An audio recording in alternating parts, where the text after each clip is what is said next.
This was supposed to be just another procedural day in court. Reporters milled about, flipping through notes. Cameras outside the courthouse buzzed with low energy. Diddy's legal team straightened their ties, trying to project calm. The judge prepared for another routine session. No one expected what was about to happen. Then the doors opened. Ice Cube walked in. No entourage, no announcement, no statement to the press. Just Cube, calm and focused, carrying a manila folder. The room shifted. Jurors sat upright. The judge leaned back in his chair, visibly startled. Even Diddy didn't look up at first, but when he finally did, the color drained from his face. "I wasn't called," Cube said. "I asked to speak." The judge nodded slowly. There was something about Cube's voice, solid, measured, undeniable. It wasn't the voice of a performer. It was the voice of a man who had lived through something.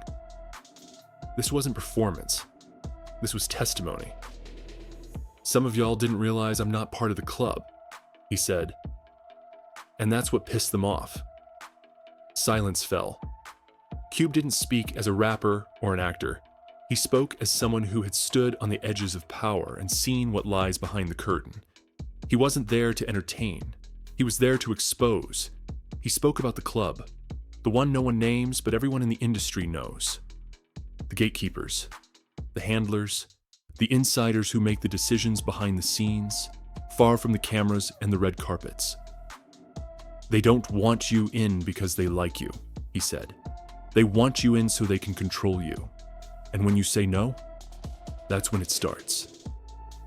He detailed the machinery of silence and sabotage, the whispers, the canceled meetings, the sudden scandals, the calls that never happen but change everything. "They'll offer you the kingdom," Cube said, "but only if you bow." He looked directly at Diddy, who sat frozen. "And when you don't," Cube continued, "they'll make sure you don't work again." The courtroom was transfixed. Cube laid out names, connections, voice recordings, and documents. Evidence not just of individual wrongdoing, but of a larger systemic abuse. This wasn't just about Diddy anymore. It was about the industry, about power, about control. The names spilled out like shockwaves. Jamie Foxx, Oprah Winfrey, Quincy Jones. People whispered about for years, now suddenly part of a narrative with a credible witness. Cube had receipts. He had survived what others hadn't. And now, he was shining a light on what had been hidden for decades. He wasn't there for attention or headlines. He wasn't trying to burn bridges. He was exposing the architecture of the entire bridge itself. For too long, real artists were baited with success, only to be manipulated or destroyed when they didn't play along. Cube had waited years for this moment. And as he stood there, not just testifying but unveiling, it became clear. This wasn't just a courtroom anymore. It was the reckoning stage. And Ice Cube didn't come to perform. He came to burn the script. He paused, letting the weight of his words settle. The judge leaned forward. "Do you need a break?" he asked. Ice Cube shook his head and turned back to the jury. "You want to know why I'm here?" he said. "Because they tried to break a man I respect, Jamie Foxx." Pens lifted hesitantly. Every eye in the courtroom locked on Cube. "It started like it always does," he continued, voice steady. "With the illusion of friendship, the open invitations, the parties, the unexpected calls from people you never thought would know your number." He described Jamie's meteoric rise, undeniable energy, raw talent. And then the circling began. "First, it's flattery," Cube told them. "Then it's favors. Then it's control." He explained that Jamie confided in him more than once, in hushed tones, trembling with doubt and fear. "They bring you in like family," Cube said. "And if you play along, they call you brilliant. But if you don't..." His gaze held the jury as he let that sentence hang in the air. He recounted the infamous basketball parties, the no phones rule, the black SUVs at the curb, the mysterious guests slipping through the doors. "It wasn't just basketball," Cube said. "It was a test to see who you'd obey, who you'd question, and who you'd protect." Jamie, he said, played it cool, laughed it off, stayed polite, but he never fully gave in. And that's when the rumors started. He's too difficult, his health's a question. Why isn't he on the headlines? Yet gossip blogs buzzed with stories about every whispered word. Cube told the jury that Jamie's medical emergency in 2023 wasn't an accident. That was punishment, he said. A warning shot dressed as a complication. He revealed that Diddy's circle didn't just host parties, they archived them. Cameras recorded every moment, moments the invitees didn't even realize were being filmed. Then the footage was held over their heads, used as leverage. Cube described one late-night call from Jamie, voice tight with anxiety. "Cube, I can't talk about it," Jamie had whispered, "but I can't unsee it either." If the courtroom hadn't been stunned already, it was now. Cube spoke the next name slowly, deliberately. Oprah. He insisted this was more than Puff. He unveiled layers during Jamie's breakthrough period, after Ray but before Oscar buzz. Jamie got a quiet call from Oprah Winfrey. "You're blowing it," she told him. He'd assumed she was congratulating him, but she was redirecting him.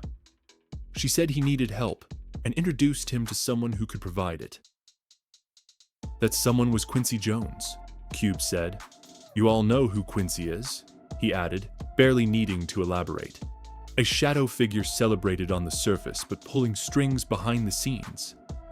As he spoke, the courtroom sat in stunned silence. Ice Cube wasn't testifying as a rapper or an actor. He was exposing a hidden system of influence. And as he laid out stories of manipulation, control, and betrayal, it became clear this wasn't just Jamie's story anymore. It was the unmasking of an entire industry's secret playbook. The courtroom air seemed to thicken as Cube pressed on. "It was billed as intervention," he said, voice low but carrying. But it wasn't healing, it was submission. He leaned forward, elbows on the table. Oprah brought Jamie to Quincy's house like she was saving him. But every second felt like training, not therapy. Jurors shifted in their seats. Cube described the mansion's grandeur. Marble floors, high ceilings, guarded entrances. And how Jamie later confessed it was the strangest night of my life. He felt watched, assessed, primed. That look in his eyes, Cube said, when he tried to explain, that was enough. Then Cube paused, letting the silence amplify the weight.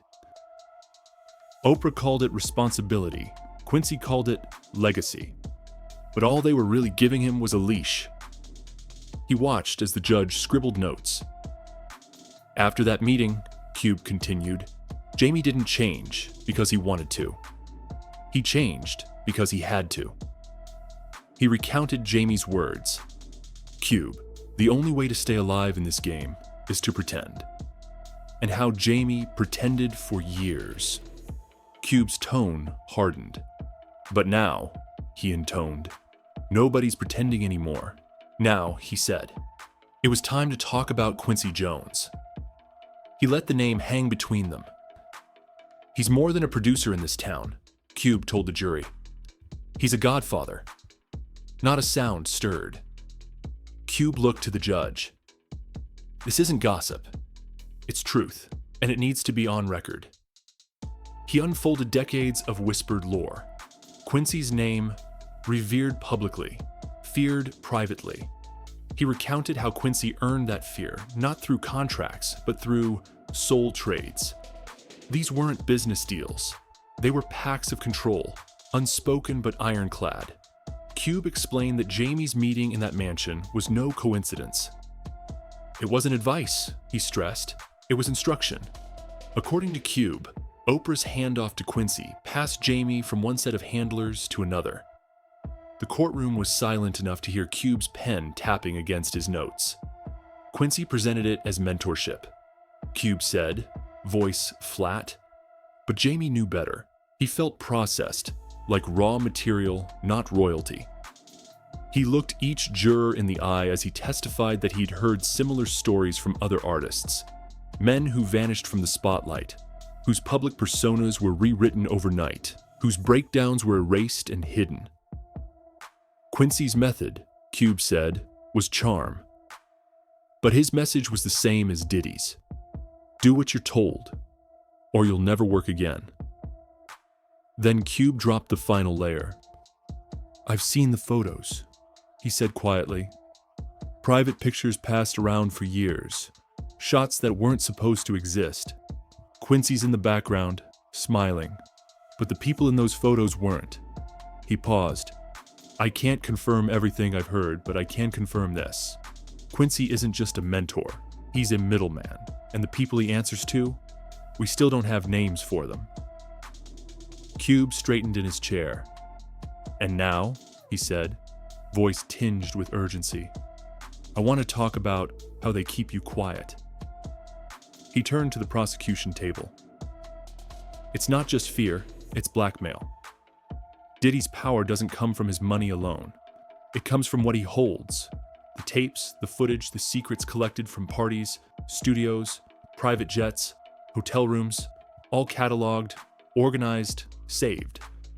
They don't just invite you to the party. They record you at the party. He let that sink in. This wasn't only testimony against one man. It was the unmasking of an entire architecture of manipulation, built to trap anyone who dared to refuse. You want to know how many people stayed quiet all these years? Ask how many got a flash drive in the mail with no return address. Ask how many answered a call from a blocked number, only to hear audio of themselves doing something they don't remember. Ask how many careers vanished after they said no. He said Jamie Foxx wasn't the only one. He knew at least 2 other actors who were compromised at one of Diddy's infamous events. One of them called Cube, panicked, saying he couldn't remember anything after midnight. He woke up in a hotel room with a contract on the table and photos on his phone that weren't his. Cube said once they had you, you weren't free. You belonged to them. That's why people smile through it. That's why they post like everything's fine. Laugh in interviews. Walk red carpets with dead eyes. Because if they don't, the archive gets unlocked. Cube testified that Diddy never delivers threats directly. He doesn't need to. His ecosystem does it for him. Publicists, execs, journalists, stylists. You won't hear it from him, but you'll feel it everywhere. Try to pull away and suddenly the gossip blogs turn. Old cases resurface. Rumors get new life. Suddenly you're unstable. Difficult. Dangerous. Cube said Jamie faced that exact campaign after he started distancing himself. One minute he's healthy. The next he's got mysterious medical problems. The whispers start, he's losing it. He's unreliable. No, he was freeing himself. And they don't like that. They don't like when you run. Cube's voice dropped. He adjusted the mic, looked out at the jury. The air in the courtroom seemed to change. Heavier, colder. I went to one, he said. Just once. It was the early 2000s. No flyer, no press invite. Just a quiet message with a name, a time, and a car waiting outside his hotel. They called it a networking night. That's what they always call it. He arrived at a massive Beverly Hills mansion. Gate closed behind him, phones taken at the door. No music inside, just ambiance. Low light. Whispered voices. Security at every turn. Doors with no labels. Some cracked open, others with strange sounds behind them. He saw people, famous people. A-listers. Some looked dazed, some looked scared. And then, something he never forgot, a man he admired, one of the biggest names in the industry, slumped on a couch, eyes wide open. A camera was pointed directly at him. Cube turned and walked out. Didn't say goodbye, didn't ask questions. Got back in the car. The next day, he got a call from a blocked number. One sentence. We saw you leave. Nothing ever came of it. But he never went back. Because I knew what it was, he said. That wasn't a party. That was a trap. Then he looked straight at Diddy and said, "You didn't just ruin lives. You filmed them first." The judge paused. The courtroom was silent. The court reporters were visibly shaken. Diddy's lawyer didn't say a word.